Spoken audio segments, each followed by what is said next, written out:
네, 여러분 반갑습니다. 반갑습니다. 예.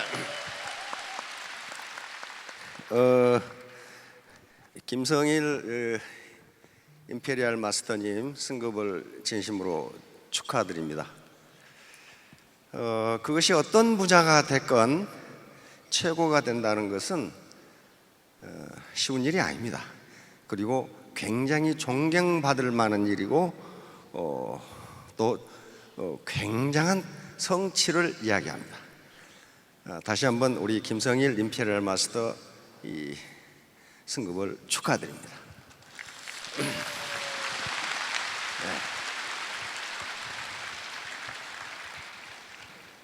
애터미 시스템은 누구나 성공할 수 있는 객관적 조건을 갖추고 있습니다. 그런데 아무나 하는 건 아니에요. 이 세상의 성공은 결코 공짜로 이루어지는 게 아닙니다. 그런데 애터미 성공을 위해서 무슨 학력이 대단히 높아야 된다거나 또는 IQ가 대단히 높아야 된다거나 또는 아는 게 많아야 된다거나 그런 건 아니에요. 그런 건 아니에요. 누구나 할 수 있는 것인데 그것을 할 수 있는 사람은 또 그렇게 많지가 않아요. 지금까지 통계적으로 보면 한 60%의 회원들은 성공하십니다. 그 40%는 왜 못하느냐? 이유는 간단해. 그만뒀기 때문이에요. 그만뒀어 그냥. 그러니까 못하는 거죠. 그래 견뎌내 계신 분은 임페리얼까지 올라가실 수 있습니다. 오늘 나오신 분은 포기하실 거 아니죠? 포기하는 분은 못합니다. 포기만 안 하시면 임페리얼까지 가실 수가 있어요. 자, 오늘 제가 이 말씀드리려고 하는 것은 리더는 VIP다 라는 제목으로 말씀을 드리겠습니다. 오늘 최고의 리더가 또 탄생을 했거든요. 그런데 이 강의에서 원데이나 석세스에서 가장 많이 언급되는 인물이 폴 마이어라고 하는 인물이 있습니다. 미국의 노숙자에서 출발을 해서 현재 기업을 한 50개 정도 거느리고 있는 억만장자인데요. 폴 제이 마이어라고 이분이 쓴 책이 번역되어 나와 있습니다. Attitude is everything이라는 책이 있어요. 그러니까 태도가 전부다 하는 그런 책인데요. 이 굉장히 얇은 책이에요. 그런데 이 책에 무슨 얘기가 있냐면요. 아라비아의 이 강대한 국가에 한 왕자가 있었는데 이 왕자가 왕위 계승을 해야 되는데 이게 곱사등이에요. 이렇게 곱사등이. 왕이 아주 낙담을 했죠. 그런데 이 왕자가 12살 때 부왕이 12살 생일 때 네 소원이 무엇이냐? 네 소원을 들어주마. 그러니까 이 왕자가 거침없이 내 방에서 잘 보이는 저 동산에 창 옆에 제 동상을 만들어 세워주세요. 근데 동상은 현재 제 모습이 아니고 당당한 왕자의 모습의 동상을 만들어 세워주세요. 그렇게 요구를 했어요. 그러니 아버지가 아주 깜짝 놀랐죠. 괜히 물어봤네. 저 자식이 또 자격지심으로 어떻게 할 건가? 그런데 왕이 한번 내뱉은 말인데 네 생일 선물을 해주겠다. 그랬는데 이 취소할 수도 없고 그래서 당당한 왕자의 모습으로 동상을 만들어서 왕자의 창문 잘 보이는 데 앞에다 세워졌어요. 그 뒤로 왕자는 매일 동상 앞에 가서 몸을 펴는 운동을 합니다. 뼈가 부러지는 운동을 합니다. 그게 하루 이틀이 아니고 1년, 2년이 지나니까 이제 신하들도 관심이 없어. 매일 거기 가서 이러고 있으니까. 근데 그걸 9년을 했단 말이야. 9년. 21세 생일 때 부왕의 생일날 왕자가 들어오는데 당당한 동상 모습의 왕자야. 깜짝 놀란 거죠. 굽었던 등이 펴지고 당당한 왕자, 당당한 전사로서의 왕자가 된 거예요. 근데 폴 마이어는 그 책에서 이건 내가 만들어낸 일이 아니고 실제 있었던 이야기다, 그렇게 적고 있어요. 폴 마이어 책에서. 그러면 모든 인간은 뭔가 어떤 핸디캡을 가지고 있어요. 여기서 핸디캡을 폴 마이어는 이 곱사등이 왕자라고 했지만 다 자기 나름대로의 어떤 핸디캡이 있어요. 그런 것들을 몰입하고 열정적으로 극복하려고 하면은 극복할 수 있다는 것을 폴 마이어는 그 책에서 이야기를 하고 있습니다. 따라서 우리는 태도, 애티튜드라는 것은 어떤 일을 대하는 마음가짐을 이야기합니다. 여기서 태도는 애티튜드, 어떤 일을 대하는 마음가짐이, 다시 말하면 긍정적인 태도, 부정적인 태도, 끈질긴 태도. 그러니까 몰입하고 열정적으로 몰입하고 끈질긴 태도를 가지면 성공한다는 것을 폴 마이어는 이야기합니다. 자, 리더는 VIP다. 간단하게 말씀드리도록 하겠습니다. 다음 했어요. 지금 4차 산업혁명이 진행되고 있고 컴퓨터에 의한 의사결정 모델이 급속도로 발전하고 있습니다. 그럼에도 불구하고 리더의 중요성은 점점 커지고 있어요. 과거 1970년대에 불확실성의 시대라는 말이 만들어졌는데 지금은 어떤 시대예요? 불확실성이 점점 없어지는 게 아니라 초불확실성의 시대예요. 너무 빨리 바뀌어요. 이때 방향을 제시해주는 일을 하는 사람이 리더예요. 그래서 리더의 중요성은 점점 커져요. 그래서 이 패러다임은 세상을 보는 눈입니다. 세상을 보는 시각이요. 세상을 보는 머리의 구조가 계속 변하기 때문에 리더는 앞서가면서 세상이 어떻게 변할 것인가를 앞서가면서 파트너들을 끌고 가는 거예요.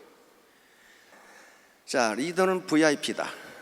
요건 어디 책에 있는 게 아니고 제가 지금까지 한 10여 년 강의를 하다 보니까 이게 맞더라고요. 첫 번째가 뭡니까? Very important person. 매우 중요한 사람이에요. 매우 중요한 사람. 다시 하면 귀인이다 그 말이 귀인. 두 번째는 비전, 인사이트, 필로소피입니다. 비전을 줘야 되고, 인사이트, 통찰력이 있어야 되고, 필로소피, 파트너들을 이끌고 갈 수 있는 어떤 철학이 있어야 됩니다. 세 번째는 virtue, integrity, people. virtue는 덕이죠. integrity는 성실성입니다. people은 공익을 추구한다는 공익. 내가 나 혼자 잘 먹고 잘 살겠다, 그런 사람 리더 안 돼요. 리더 안 됩니다.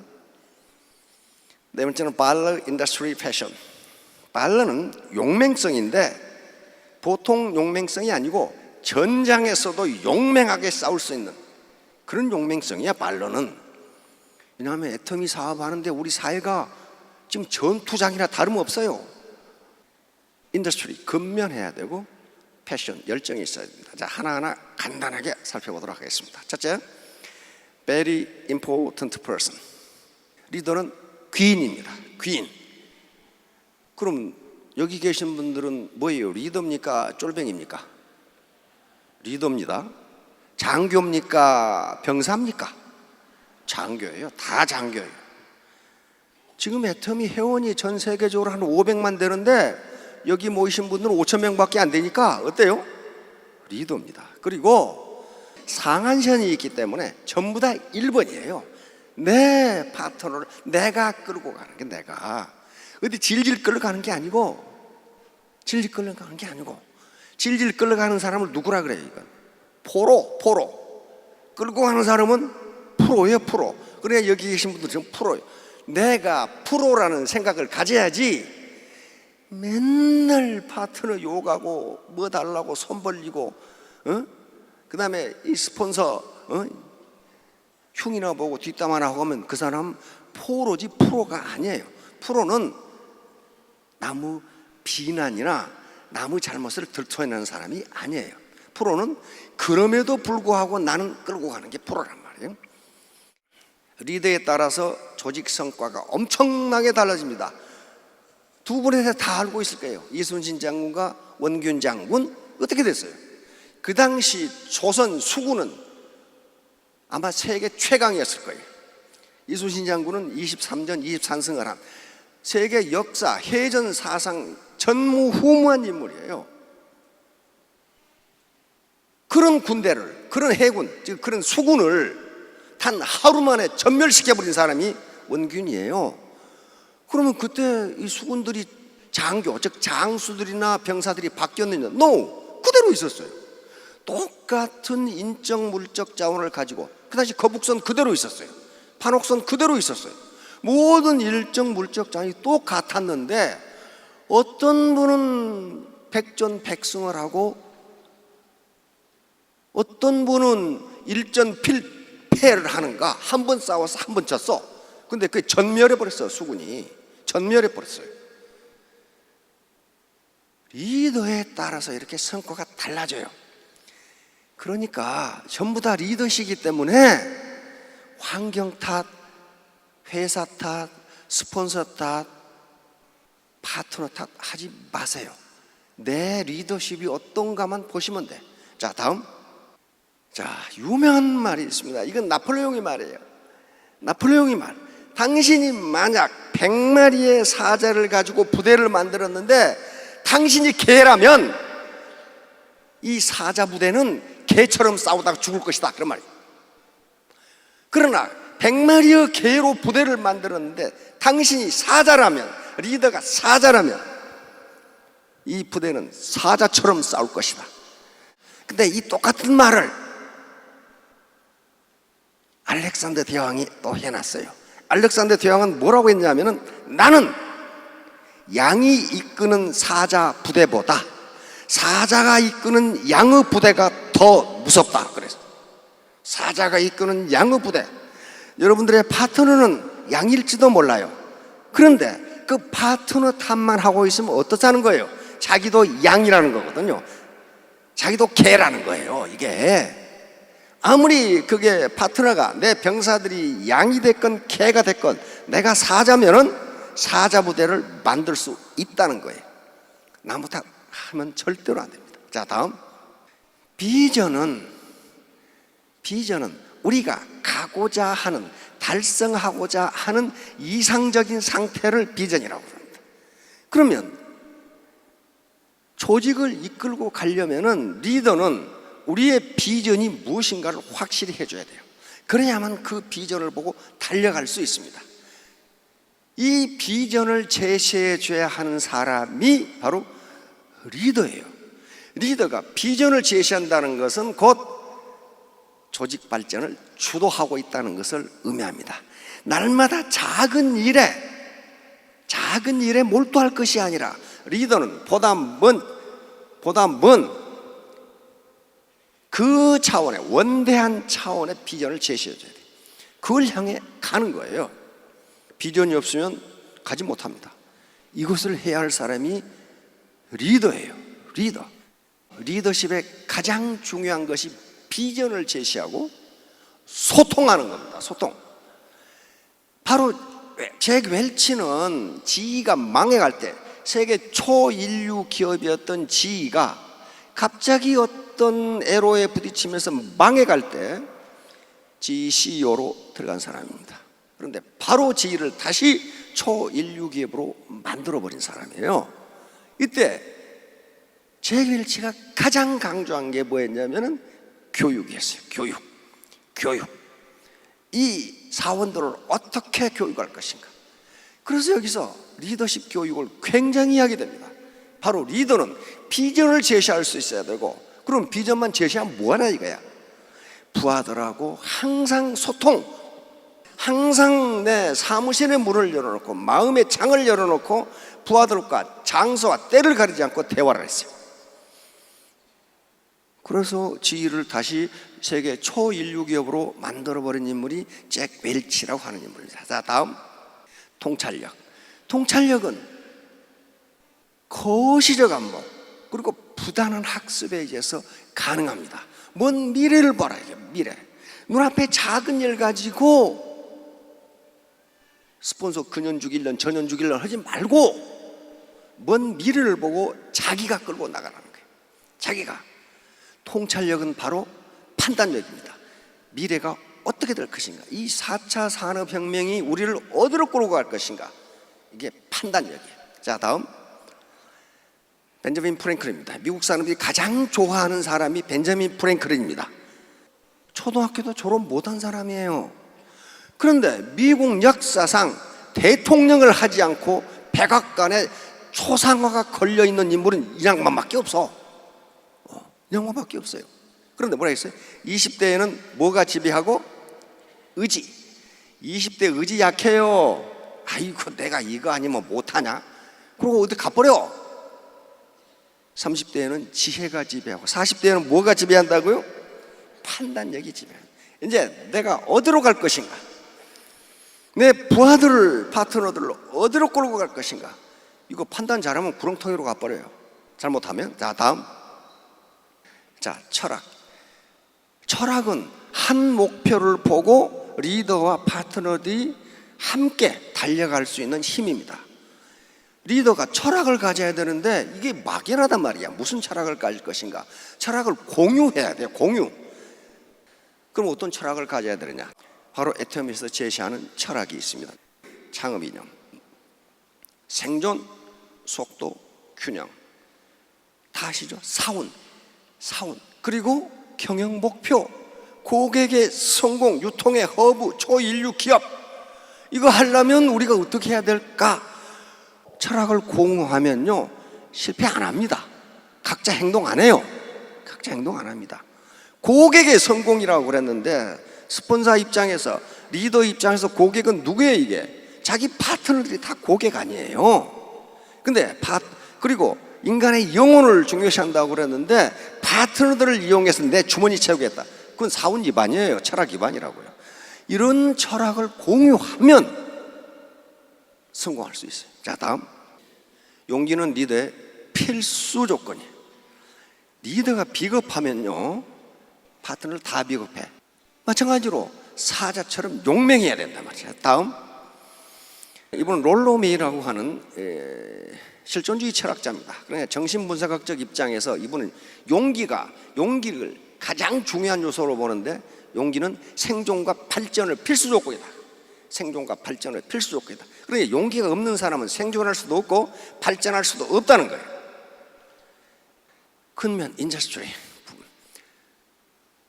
게을러 빠진 사람은요 아무것도 못해요. 특히 리더는 부지런해야 돼요. 부지런함, 근면도 능력입니다. 능력이에요. 능력. 1시간 일할 거 1시간 반 일하면 생산성이 높아지는 거예요. 반드시 리더는 근면해야 됩니다. 열정. 조직 발전의 원동력이 바로 열정입니다. 과거에 20세기 90년대, 1990년대까지만 하더라도 한 인간의 일생을 결정짓는 것은 그 인간의 IQ라고 생각을 했습니다. 근데 학자들이 계속 연구해 본가 IQ가 사회적 성과, 사회적 성취와 거의 관계가 없어요. 관계가 없어. 학자들이 연구에 따르면 초등학교 때 IQ가, 초등학교 성적에 IQ가 미치는 영향은 50%예요. 초등학교 성적이 좋은 놈은 머리 되게 좋은 놈이에요, 그놈이. 중학교 때는 30%예요. 고등학교 때는 고등학교 성적에 IQ가 미치는 영향이 20%밖에 안 돼요. 그럼 대학 때는 어떻게 되겠어요? 대학 때는 10% 미만이에요. 대학 졸업하고 나오면 뭐예요? 사회에 나오면 거의 영향이 없어요. 영향이 없어. 그래서 학자들이 연구한 게 사회적 성공을 결정하는 요인이 무엇인가? 열정과 끈기밖에 없어요. 열정과 끈기. 그냥 인생을 몰고 늘어지는 거예요. 네가 죽냐 내가 죽냐 하고. 자, 다음. 열정은 발전의 토대. 바로 헨리 포드 자동차 왕이 한 말입니다. 열정은 모든 발전의 토대를 이룬다. 열정이 있으면 업적을 이룰 수 있지만 열정이 없으면 뭐만 남아요? 변명만 남아. 아이고 저것 때문에 내가 못했다. 스폰서 때문에, 파트너 때문에. 한 작은 이유가 될 수 있지만 그것도 열정과 끈기로 극복할 수 있습니다. 자, 다음. 자, virtue, integrity, people. virtue는 덕입니다. 덕은 바로 늘 말씀드렸지만 논어에 있는 덕불고 필율인, 덕이 있는 사람은 애롭지 않다. 반드시 이웃이 있다. 여기서 이웃은 자기 파트너, 국제적인 파트너를 이야기합니다. 덕이 없는 사람은 떠나요. 상덕부덕, 이건 도덕경에 있는 말인데, 진짜 덕이 있는 사람은 내가 덕이 있다고 말하지 않는다, 그런 말이에요. 덕이 있는 사람은 내가 덕이 있다고 말하지 않는데, 덕이 없는 놈은 너희 내 덕에 성공한 줄 알아 이 새끼들아, 이렇게 말하는 게 하도 부실덕이에요. 그런 사람은 실제로 덕이 없다, 그 말이에요. 신뢰가는 책을 읽으면 그래서 자기를 믿어달라고 이야기한 놈은 믿을 수 없다는 거예요. 믿어주세요, 보통 사람이에요, 뭐 그런 사람 있잖아요. 믿을 수가 없다는 거예요. 그건 신뢰를 받는 사람은 자기를 믿어달라고 이야기하지 않는다, 그런 말이에요. 가장 상위 평판은 덕이 있는 사람이라는, 우리 사회에서 그렇고 미국에서도 그래요. 미국에서도 사람이 머리가 좋을 수도 있고 부지런할 수도 있고 능력이 있을 수도 있는데, 그걸 몽땅거려서 하는 평판이 그분 참 덕이 있는 분이야, 그러면 다 끝난다는 거예요. 그런데 아무리 머리가 좋고 성적이 능력이 있어도 그 사람 덕이 없어, 그럼 끝난다는 거예요, 거기서. 자, 다음 성실성, 인테그리티는 정직성, 성실성 동시에 의미합니다. 미국인들이 가장 중요하게 생각하는 게 인테그리티예요. 워렌 버핏 있죠, 이 투자의 귀재. 그 사람이 뭐라고 그랬냐면은, 나는 사람을 뽑을 때 가장 먼저 보는 게 인테그리티다, 성실성을 본다. 성실성, 그 다음이 능력이다 그랬어요. 왜냐하면 성실성이 부족한데 능력 있는 놈은 반드시 회사를 말아먹는다는 거예요. 거짓말해가지고. 성실성, 리더가 갖춰야 됩니다. 자, 다음, 피플은 공동체의 이익을 위해서 일하는 사람이 리더다. 이건 우리 애터미 정신과 딱 들어맞습니다. 딱 들어맞는 거예요. 이게 피플이에요. 내 파트너 성공을 위해서, 고객의 성공을 위해서 나는 복무한다 라는 자세를 가지면 내가 손해보는 것이 아니라 내가 성공한다는 거예요. 자, 이 9가지 덕목을 뭉뚱그리면 3가지가 됩니다. 먼저 맨 밑에 very important person이 되려면 뭐가 있어야 된다고요? 인격이 갖춰야 돼. 품성, 성품 또는 품성이 갖춰야 돼. 그리고 태도, 열정이 있어야 돼. 근면에 용기, 태도, 그 다음에 역량. 이것만 있어가지고는 이들을 믿을 수가 없어요. 비전을 제시할 수 있어야 되고 통찰력이 있어야 돼요. 이런 걸 갖추면 누구나 성공할 수 있습니다. 자, 결론. 노블리스 오블리시. 이거 모르시는 분은 없을 거예요. 이거 로마에서 나온 이야기입니다. 로마, 이태리 중서부의 조그마한 도시국가에 있던 로마가 역사상 가장 강대한 제국을 이룰 수 있었던 것은 노블리스 오블리시였어요. 전투가 벌어지면 귀족이 먼저 전장에 나갔고, 그리고 전쟁 비용을, 전쟁에 필요한 세금을 평민들은 못 내게 하고 귀족만 냈어요. 이게 로마를 강력하게 만든 겁니다. 그런데 로마가 점점 커지면서 부유해지니까 여기서 도덕적 해이가 일어나요. 귀족들이 군대에 안 가고, 그 다음에 누구를 써? 군대에 안 가고 용병을 써. 그리고 세금을 안 내고 호화롭게 살아. 그래서 망해버린 거예요. 그럼 망해버려. 그러니까 여기 계시는 요 기라성 같은 우리 리더분들, 임페리얼, 크라운, 로얄, 리더가 직급이 높아지면 높아질수록 자기 임무를 다 해야 됩니다. 그러면 애터미는 결코 망하지 않습니다. 그러면 여 파트너들 전부 다 임페리얼 만들 수 있어요. 전부 임페리얼 되시기 바랍니다. 감사합니다.